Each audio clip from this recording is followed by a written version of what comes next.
Hello friends, welcome back to my channel rising learning. आज मैं आपके लिए लेके आई हूँ क्लास 9th के चैप्टर 2 का पार्ट 2। सो स्टार्ट करते हैं बिना टाइम वेस्ट करे। आज हम स्टार्ट करेंगे कोलाइडल सॉल्यूशन से, क्योंकि लास्ट वीडियो में हमने पढ़ लिया था सस्पेंशन। सो स्टार्ट करते हैं। What is colloidal solution? A colloidal solution or a colloid is a uniform solution of two or more substance. Colloidal solution या फिर कोलाइड क्या होता है? दो या दो से ज़्यादा सब्सटेंस का एक यूनिफॉर्म मिक्सचर या फिर सॉल्यूशन होता है। The particles are relatively very small. इसके जो पार्टिकल्स होते हैं वो क्या होते हैं? स्मॉल होते हैं। And the solution appears as a homogeneous mixture but it is not. लेकिन जो उसका सॉल्यूशन होता है वो होमोजीनियस दिखाई देता है, लेकिन होता नहीं है। होता कैसा? हेटेरोजीनियस। आइए पढ़ते हैं इसकी properties. Properties of colloids. First है, colloids are heterogeneous in nature. जो कोलाइड्स होते हैं वो हेटेरोजीनियस नेचर के होते हैं। The particles of a colloid can not be seen through naked eyes. जो पार्टिकल्स होते हैं कोलाइड के, उनको हम नेक्ड आई से नहीं देख सकते क्योंकि वो बहुत ज़्यादा स्मॉल होते हैं। The particles scatter a beam of light through a colloids and produce Tyndall effect. इसके जो पार्टिकल्स होते हैं वो क्या करते हैं? बीम ऑफ लाइट को स्कैटर कर लेते हैं अपने अंदर, और जो पाथ ऑफ लाइट है वो विजिबल होता है हमें, और ये क्या शो करते हैं? Tyndall effect. नेक्स्ट है, we can not separate the particles of a colloid through filtration. हम कोलाइडल सॉल्यूशन के जो पार्टिकल्स हैं उनको फिल्ट्रेशन के प्रोसेस के थ्रू सेपरेट नहीं कर सकते। इसके लिए हम कौन सा मेथड यूज़ करते हैं? Centrifugation. We can use a method of centrifugation to separate the particle of colloid. आगे बढ़ते हैं। टिंडल इफेक्ट क्या होता है? Tyndall effect, when a beam of light is passed through a colloid, the particle of colloid scatter the beam of light and we can see the path of light in the solution. टिंडल effect क्या होता है? Suppose that आपने लिया एक colloidal solution और उसमें क्या पास कराई? लाइट। अब क्या होगा? जो कोलाइडल सॉल्यूशन है वो बीम ऑफ लाइट को स्कैटर कर लेगा अपने अंदर, और जो पाथ ऑफ लाइट है वो हमको विजिबल होगा, दिखाई देगा। तो उसी इफेक्ट को हम बोलते हैं टिंडल इफेक्ट। आइए देखते हैं इसका एग्जाम्पल, जो डेली लाइफ से जुड़ा है, आप सब लोगों ने भी ज़रूर देखा होगा। एग्जाम्पल है, when a ray of light enters a room, dark room, it is scattered by dust particles present in the air and we can see the path of light clearly। जैसा कि आप इस डायग्राम, इस picture में देख सकते हैं। ये देखिए यहाँ पर और यहाँ पर। अब इसमें क्या होता है? सपोज दैट आपने एक रूम लिया और उसमें क्या कर दिया? अंधेरा। अब अगर उस रूम में कोई भी विंडो या फिर कोई भी स्पेस होगा वेंटिलेशन के लिए जहाँ से सनलाइट हम पास करा सकते हैं, तो आप क्या देखोगे कि जो एयर में जो डस्ट पार्टिकल प्रेजेंट होते हैं वो क्या कर लेंगे? बीम ऑफ लाइट को स्कैटर, और आपको दिखेगा पाथ ऑफ लाइट। आपने जनरली देखा भी होगा ये नॉर्मली अपनी डेली लाइफ में। और आप क्या देख सकते हो कि जो पाथ ऑफ लाइट में जो पार्टिकल्स हैं वो मूव कर रहे हैं, मोशन कर रहे हैं। अगर आपने अभी तक ये नहीं देखा तो ज़रूर ट्राई करके देखना। आगे बढ़ते हैं। Classification of colloids. अब कोलाइड्स का क्लासिफिकेशन दो पार्ट्स में किया गया है, disperse phase and dispersion medium. Disperse phase क्या होता है? जो पार्टिकल्स होते हैं कोलाइड के जो डिस्पर्स्ड होते हैं उसको हम बोलते हैं disperse phase. The disperse particle in a colloid, मतलब कोलाइड के अंदर जो पार्टिकल्स डिस्पर्स रहते हैं उनको हम बोलते हैं डिस्पर्स फेज। डिस्पर्जन मीडियम क्या होता है? जिस मीडियम में ये पार्टिकल्स डिस्पर्स्ड रहते हैं। The substance in which these particles are added, मतलब वो मीडियम जिसमें जो पार्टिकल्स रहते हैं वो एडिड रहते हैं, डिस्पर्स रहते हैं, उसको हम बोलते हैं डिस्पर्जन मीडियम। अब डिस्पर्जन मीडियम के स्टेट के बेसिस पे कोलाइड्स को और क्लासिफाई किया गया है, जैसे कि मैंने ये टेबल बनाई हुई है। आइए इसमें देखते हैं। फर्स्ट है फोग एरोसोल स्प्रेस। इसका जो मीडियम रहेगा वो गैस, और ये जो इसका फेज रहेगा वो लिक्विड, और कोलाइड टाइप हो जाएगा एरोसोल। नेक्स्ट है स्मोक एयरबॉर्न बैक्टीरिया। इसका जो मीडियम होगा वो गैस होगा, और डिस्पर्स्ड फेज या फिर सब्सटेंस होगा लिक्विड, और कोलाइड टाइप हो जाएगा एरोसोल। नेक्स्ट है व्हिप्ड क्रीम और सोपसट्स। इसका जो डिस्पर्सिंग मीडियम होगा वो लिक्विड होगा, और डिस्पर्स फेज या फिर सब्सटेंस हो जाएगा गैस, और कोलाइड टाइप हो जाएगा फॉर्म। सो इस टाइप से बहुत सारे एग्जाम्पल है, और इसकी टाइप्स है कि वो कौन से टाइप का कोलाइड है, और ये किस पे क्लासिफाई किया गया है? Based on the state of dispersing medium. यहाँ पे भी कुछ टाइप्स है। आगे बढ़ते हैं। How to separate component of mixture. अब हम मिक्सचर के कंपोनेंट्स को कैसे सेपरेट कर सकते हैं, उसके भी कुछ मेथड्स हैं। आइए बढ़ते हैं। We can separate the heterogeneous mixture into their constituents by means of physical method like filtration, hand picking, sieving. अब हम हेटेरोजेनियस मिक्सचर के कंपोनेंट्स को कुछ फिजिकल मेथड्स के थ्रू सेपरेट कर सकते हैं। फर्स्ट है filtration. As we all know filtration क्या होता है, फिल्टर करना। नेक्स्ट है हैंड पिकिंग। हैंड पिकिंग क्या होता है, हाथ से सेपरेट करना। जैसे सपोज दैट हम गेहूँ वगैरह साफ करते हैं, उसमें जो डस्ट पार्टिकल्स होते हैं उनको हाथ से चुन चुन के अलग करते हैं। नेक्स्ट है सीविंग। सीविंग मतलब छानना। सपोज दैट जैसे आप चाय छानते हो, ऐसे सीविंग के थ्रू भी हम क्या कर सकते हैं, मिक्सचर के कंपोनेंट्स को separate. The component of a mixture can be separate from each other using several other techniques like. कुछ और मेथड्स है जिसके थ्रू हम मिक्सचर के कंपोनेंट्स को अलग कर सकते हैं। आइए पढ़ते हैं इनको डिटेल में। फर्स्ट है इवेपोरेशन, सेकेंड है सेंट्रीफ्यूजेशन, थर्ड है सब्लिमेशन, फोर्थ है क्रोमेटोग्राफी और फिफ्थ है डिस्टिलेशन। इस वीडियो में हम क्रोमेटोग्राफी तक पढ़ेंगे, पार्ट 3 में हम पढ़ेंगे डिस्टिलेशन और आगे के टॉपिक्स। चलिए स्टार्ट करते हैं इवेपोरेशन।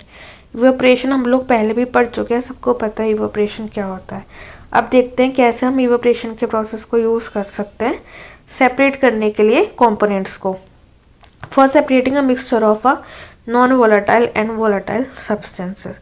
अब इस मेथड को हम कब यूज़ करते हैं, जब मिक्सचर किस चीज़ का हो, non volatile and volatile substances का। ठीक है, अब मिक्सचर में दो चीज़ें हैं, वोलेटाइल सब्सटेंस और नॉन वोलेटाइल सब्सटेंस। ठीक है, अब ये जो दोनों सब्सटेंस है इसमें एक वोलेटाइल होगा एक नॉन वोलेटाइल होगा। अब ये वोलेटाइल और नॉन वोलेटाइल होता क्या, पहले ये समझते हैं। वोलेटाइल सब्सटेंस वो होते हैं जो जल्दी वेपर फॉर्म में कन्वर्ट हो जाते हैं, दैट मीन्स जिसका इवेपोरेशन फास्टर होता है, और नॉन वोलेटाइल जिसका इवेपोरेशन फास्टर नहीं होता, मतलब स्लो होता है। तो ऐसे मिक्सचर्स को हमने ले लिया। अब हम इस प्रोसेस को सेपरेट करने के लिए, मतलब इन दोनों मिक्सचर के कंपोनेंट्स को सेपरेट करने के लिए हम क्या यूज़ करते हैं, इवेपोरेशन का मेथड। कैसे देखते हैं इस पिक्चर में। आपने क्या लिया, इस चाइना डिश में सॉल्ट एंड वाटर का मिक्सचर, नीचे से बर्नर ऑन करके हीट प्रोवाइड करी। जैसे सॉल्ट और वाटर के मिक्सचर को हीट प्रोवाइड होगी तो वाटर जो है वो वोलेटाइल है, वो वेपर्स में कन्वर्ट हो जाएगा, और जो सॉल्ट है वो इवेपोरेटिंग डिश में एज इट इज रह जाएगा। तो हो गई ना सेपरेट दोनों, वाटर और सॉल्ट। तो ऐसे इवेपोरेशन के मेथड से हम सेपरेट कर सकते हैं वोलेटाइल और नॉन वोलेटाइल सब्सटेंस को। इसके एप्लीकेशंस हैं separating coloured component from ink. हम कलर्ड कंपोनेंट में से, मतलब इंक में से कलर्ड कंपोनेंट को भी सेपरेट कर सकते हैं इस मेथड से। सॉल्ट को वाटर से और शुगर को भी वाटर से इसी मेथड से सेपरेट कर सकते हैं। आइए देखते हैं मेथड क्या है। Mix some ink into water and heat it. कुछ वाटर में हमने कुछ इंक मिक्स करी और क्या करा, उसको heat. After some time the water will evaporate leaving behind the coloured substance. अब क्या होगा, थोड़ी देर बाद जो वाटर है वो इवेपोरेट हो जाएगा और जो कलर्ड कंपोनेंट है वो आपकी इवेपोरेटिंग डिश में या चाइना डिश में एज इट इज़ रह जाएगा। तो इस टाइप से हम सेपरेट कर सकते हैं वाटर को इंक से या फिर इंक को वाटर से। ओके, आगे बढ़ते हैं सेंट्रीफ्यूजेशन। ये मेथड कब यूज़ करते हैं, जब separating dense particle from the lighter particles. जब हम डेंस पार्टिकल्स को लाइटर पार्टिकल्स से सेपरेट करेंगे तो हम सेंट्रीफ्यूजेशन मेथड का यूज़ करेंगे। डेंस पार्टिकल्स जिनकी डेंसिटी ज़्यादा होती है, लाइटर पार्टिकल जिनकी डेंसिटी कम होती है। इसकी एप्लीकेशंस हैं सेपरेटिंग मिल्क फ्रॉम क्रीम। जब हम क्रीम को मिल्क से सेपरेट करेंगे, या फिर बटर को क्रीम से सेपरेट करेंगे, या फिर वाटर को वेट क्लॉथ से स्क्वीज करेंगे यानी अलग करेंगे, तो हम सेंट्रीफ्यूजेशन मेथड को यूज़ करते हैं। मेथड है milk is put in a centrifuging machine और milk churner and the cream the separates from the milk. हम क्या करेंगे, मिल्क को सेंट्रीफ्यूजिंग मशीन में डालेंगे और उसको ऑन करेंगे तो थोड़ी देर बाद आप क्या देखोगे, जो क्रीम है वो मिल्क से सेपरेट हो गई। आगे बढ़ते हैं सेपरेटिंग फनल। सेपरेटिंग फनल को हम कैसे यूज़ करेंगे, to separate two immiscible liquids. अब इमिसिबल लिक्विड्स क्या होता है, इमिसिबल लिक्विड्स वो लिक्विड्स होते हैं जो आपस में प्रॉपरली मिक्स नहीं होते, जैसे कि ऑयल और वाटर। आप ऑयल और वाटर को मिक्स करोगे तो देखोगे कि जो ऑयल है वो वाटर की सरफेस पे ही फ्लोट करता रहता है, वो उसमें मिक्स नहीं होता, वो सेपरेट लेयर फॉर्म कर लेते हैं वाटर एंड ऑयल।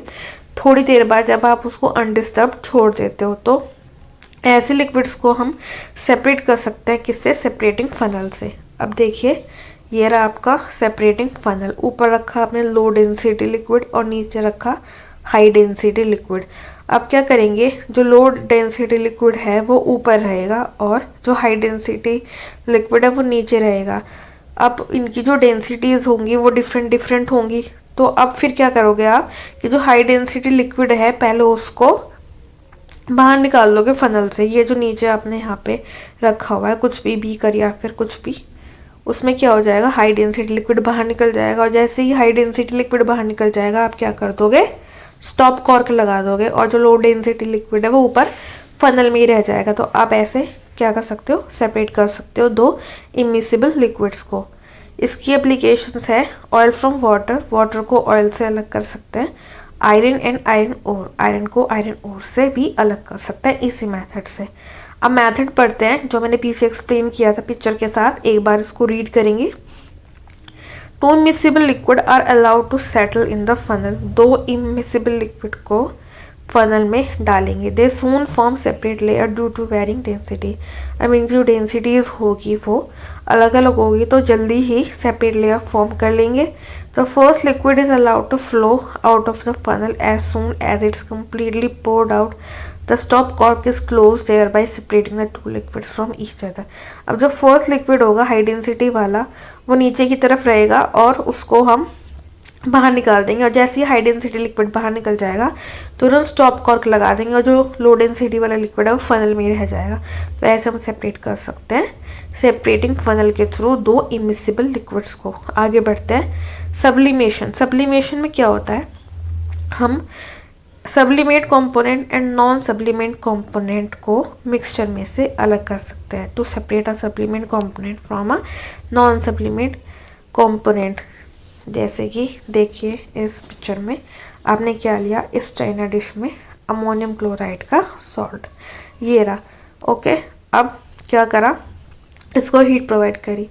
अब क्या होगा, जो वेपर्स हैं अमोनियम क्लोराइड की वो बननी स्टार्ट होंगी, ठीक है।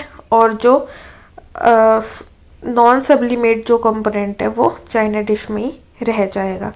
आगे पढ़ते हैं एप्लीकेशंस इसकी। Ammonium chloride, camphor, naphthalene and salt, इसी मेथड से हम सेपरेट कर सकते हैं। मेथड पढ़ेंगे। Heat the mixture in an inverted funnel. Inverted funnel रखेंगे, उसके नीचे रखेंगे चाइना डिश और चाइना डिश के अंदर रखेंगे मिक्सचर अमोनियम क्लोराइड सॉल्ट का, जैसे भी अभी मैंने आपको पिक्चर में दिखाया था।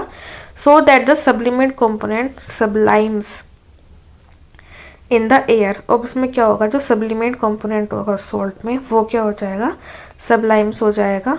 And settles over the walls of the funnel, और जो फनल की वॉल्स है उस पर वेपर्स जो हैं उसकी वेपर्स बनने लगेंगी जब वो सब्लिमेट होना स्टार्ट होगा। और जो वेपर्स है वो फनल की वॉल्स पे सेटल डाउन हो जाएंगी, चिपक जाएगी। And the non sublimable component on the other hand is left behind. अब उस सॉल्ट में जो नॉन सब्लिमेबल कंपोनेंट होगा जिसकी वेपर्स नहीं बनेंगी वो नीचे चाइना डिश में ही रह जाएगा। तो ऐसे आप सेपरेट कर सकते हो दोनों को। आगे बढ़ते हैं chromatography. To separate solutes that can dissolve in the same solvent. ऐसे सॉल्यूट्स को डिसॉल्व सेपरेट करना जो सेम सॉल्वेंट में डिसॉल्व रहते हैं। इसमें आप क्या करोगे, आप आगे बढ़ते हैं, पहले एक बार इसकी एप्लीकेशन पढ़ लेते हैं। Separating colour component of a dye, dye में से कलर कंपोनेंट को सेपरेट कर सकते हैं। ड्रग्स फ्रॉम ब्लड, ब्लड में से हम ड्रग्स भी सेपरेट कर सकते हैं इसी मेथड से। आइए एक बार मेथड पढ़ते हैं। टेक अ फिल्टर पेपर और अ ब्लोटिंग पेपर। एक फिल्टर पेपर या फिर ब्लोटिंग पेपर लेंगे and place a drop of ink at the rear end, और उसके एंड पर कोने पर एक ड्रॉप डालेंगे इंक की। Dip the end in the water, और उसी एंड को जहाँ पे आपने वो स्पॉट लगाया या फिर ड्रॉप डालिए इंक की उसको वाटर में डिप करेंगे। Since the ink is a mixture of two or more colour. अब जो इंक में होते हैं बहुत सारे कलर के मिक्सचर होते हैं, बहुत सारे कलर होते हैं इंक में। The component of ink which is soluble in water mix into it. अब उसमें जो इंक में जो बहुत सारे कंपोनेंट होंगे जो सॉल्यूबल होगा वाटर में, वो क्या हो जाएगा, वाटर में मिक्स हो जाएगा इंक में से निकल कर, and then separates quickly from the other component, और इंक में से सेपरेट हो जाएगा। And that are less soluble in water, और जो लेस सॉल्यूबल है वो ऊपर ही रह जाएगा।